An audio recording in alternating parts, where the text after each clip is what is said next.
4 laps remain here at Texas Motor Speedway. Let's go with Scott Dixon in the lead, but keep your eye on that third place car. Rossi is looking racy. Keep your eye on the second place car, Simon Pagenaud, with all the tire trouble and the massive blisters that the Penske team has had. He has recovered back to second place. Watch Hunter Ray and Hinchcliffe there battling for 5th. Hunter Ray work on the outside. There's a lot to watch for here. A lot of action. I think everybody, including Pagenaud, knows this is the chance to get Dixon. Pagenaud needs to make it happen now. Honda versus Chevrolet. Ganassi versus Penske. Dixon up against Pagenaud.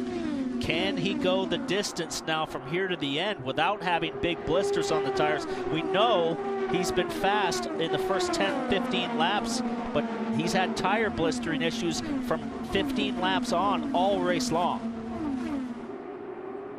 What a solid night for Rahal, Letterman, Lanigan Racing. Graham is in 6th. Takuma Sato is in 8th. Good run. Dixon goes low. Dixon breaking the draft. Obviously, his car's handling really well, Townsend, when you can run the short line around. It's a good night, though, for Simon Pagenaud. In with a chance to win. It's been a tough season for him. He's had the speed everywhere as we ride on board with Pagenaud. And now he's just studying Dixon. How can I possibly get close enough to make a move, especially as now we're up to speed? It's very difficult for these words to come out of my mouth. Simon Pagenaud hasn't had a podium this year. I mean, you're talking about a series champion, a former series champion. Tag Heuer, fastest lap, as we like to feature each race. And of course, that goes to the man who's out front leading. Fastest speed, if you're interested, was just under 221 miles an hour. And of course, that belongs to Scott Dixon. Kev? Simon Pagenaud, 10 of his 11 wins have been on road or street courses, but he has come to really enjoy ovals. And he said really it was the end of 14, the beginning of 15, when he really thought he had figured it out. And it was a lot of just watching, learning, listening to Helio Castroneves and Juan Pablo Montoya about how to deal with ovals, about how to deal with changing conditions. He says, now I can give the kind of feedback to my engineer Ben Bretzman like I've always been able to do on road and street courses. And I think I have this figured out. He's been strong at Indy in the past, and he's still got a chance to win this one. By the way, on the last stint, Kyle Moyer told him the tires were much better than the previous stint, much less blistering, so this one may not be done yet. By the way, guys, you can chew over this one. Just heard from race control, Will Power in the 12 will be getting a post-race penalty for avoidable contact with Zach Clayman DeMello. There you go, the door. He was definitely side by side with him on the exit. That's really not so much, I wouldn't say that's down on Power, but his spotter probably didn't tell him that he was there. So, post-race penalty, I'm going to guess that's financial. Going to slap him with a fine, because both cars are going out in a truck or a dumpster. Yep, and Power has lost the lead of the championship. If Scott Dixon can win this race within the last 25 laps, he's going to boast a 23-point championship lead. It's going to be a really interesting interview with Power now that he knows he's going to get a penalty to boot as well. So that will be exciting. Here, look at this. Interesting. Rossi to the high side of Pagenaud. He couldn't make this work before he tucks back in, but he has been getting closer and closer to the back of Pagenaud. Well, he's got to get by him because Dixon now is again pulling away from these guys and kind of stretching out the lead. So time goes by, laps click off very fast here. So Rossi now needs to get by Pagenaud if he's going to have a shot at Dixon.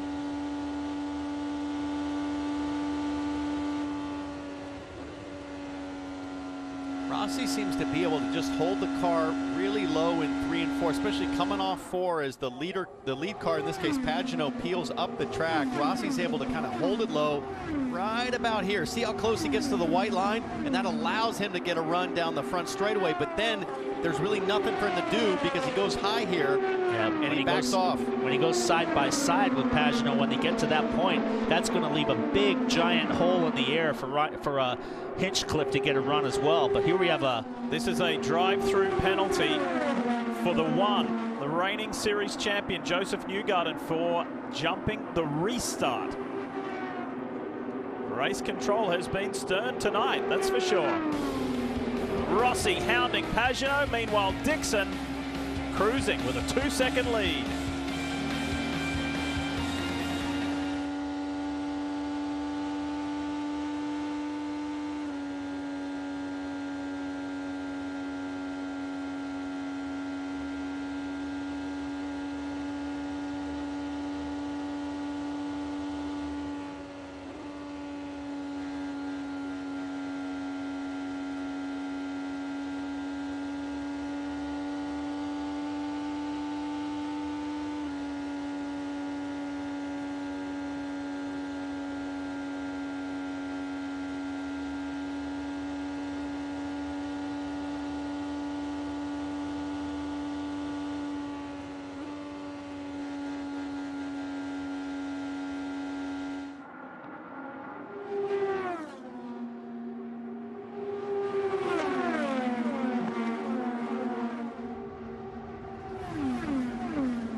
know you saw everything that went down at home.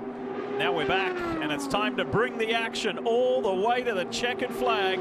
Well, while we were in that break, Scott Dixon has doubled his lead to now 4 seconds over these guys who have been having an enthralling scrap. And Rossi has been all over the back of Pagenaud like a cheap suit, Townsend. He can't find a way by, and Dixon is just taking off from these guys. Look at the lead. And I think Rossi could catch Dixon if he can get by Pagenaud, but Pagenaud's doing a masterful job using the track, using the conditions. He's going to break the draft here on the back straight. See, he goes low, try to break up the draft. And as long as he stays low going into turn one, I think Rossi's going to have a heck of a time trying to get by on the outside, Marty. Yeah. So he told me before the race, Townsend and Paul, that he was going to keep trying that high line until it worked. It hasn't worked all night long for that 27 car, but he has not given up, and I promise you he's going to keep doing it for these final 12 laps. Behind him, James Hinchcliffe with a very nice run. This is the same car they did not make the Indianapolis 500 with, and he told me, you know what, I was wondering if something might be wrong with this car. They did not qualify well here, but I tell you what, this car has exonerated itself. Nice top 5 run, and here goes Rossi again on the outside, Diff. Oh, we're never going to get sick of seeing this, are we? He's trying as hard as he can, but he's running out of laps. There's only 11 to go. Yeah, he backed out early. He's got to really get a run off of 1 and 2. He's so strong off 3 and 4, but taking that high line around the outside, you've really got to have a huge run, or else you're just going to run out of real estate. If he sets him up here and takes a look down low at some point, but when he gets a run, he really doesn't have the opening to go low. He sort of has to go high. Yeah, what he needs to do also is if he can get a run off of 3 and 4 and get underneath of Pagenaud. Pagenaud's doing a great job of driving defensively and keeping it right there on that white line and keeping it nice and low so Rossi can't get underneath of him to 1 and 2. So Dixon, Pagenaud, Rossi, Hinchcliffe, a much-needed result for James. Ryan Hunter-Reay in the top 5. Graham Rahal making up 14 positions from his grid spot to be in 6th. His teammate Takuma Sato is 7th. Bourdais is 8th. Ed Jones 9th, and Charlie Kimball in the top 10.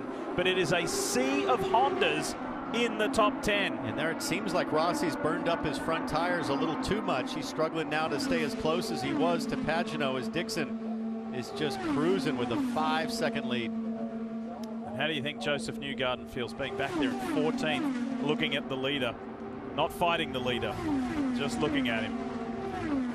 7 to go. Another big run by Rossi. Pagenaud's car has obviously come right, because the tires look, well, he's got some blisters now. Big ones, Yeah. right front, huge so that blisters. car might go away now in a hurry. Remember how much he struggled when the blisters came earlier in the race? He really had to check up his pace. Running out of time though, 6 laps to go. He's got big blisters on the outside right front, but he's doing a good job at maintaining this spot. And we take you back a week ago. Alexander Rossi was in a real arm wrestle with his teammate Ryan Hunter-Reay until this late race hiccup, and that cost him the win. Here he is, less than a week away. He's trying to grab some points back with the final 5 laps here in Texas. He's got to get Pagenaud off the white line. It's kind of like the old school IRL racing days when guys would be buried on the white line. You got to move them up off the white line. But certainly at Detroit, Rob Edwards on Alexander Rossi's radio said big picture, and I'm sure Edwards has been telling Rossi here, reminding him, hey, you're second in points, be smart again. 6.5 seconds out in front is Scott Dixon in the PNC Bank car for Chip Ganassi Racing, but he's come up on a lot of traffic in these final 4 laps. What a masterful display it's been from Scott Dixon. He's led 116 laps now, as the likes of Gabby Chavez and co get the blue flag to say, hey, come on, be heads up. You got the race leader coming up on you, let him by.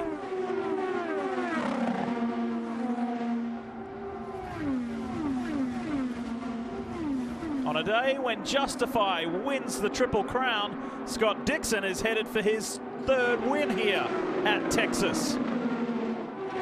Oh, big run here.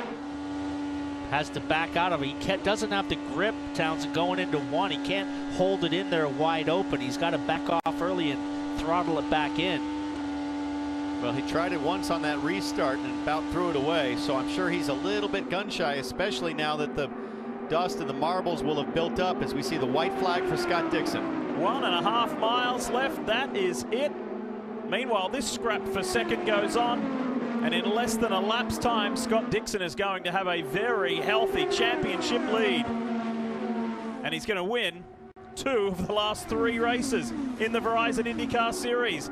Under the lights, here in the Lone Star State, it's the Kiwi, Scott Dixon, who wins and takes the lead of this championship. And Simon Pagenaud, a really gritty drive to hold off Alexander Rossi. Scott Dixon was just congratulating and thanking his team for their marvelous pit stops. So 2 wins in a week. Last Saturday in Detroit and tonight. Blair Julian and the gang down there on Scott's team are delighted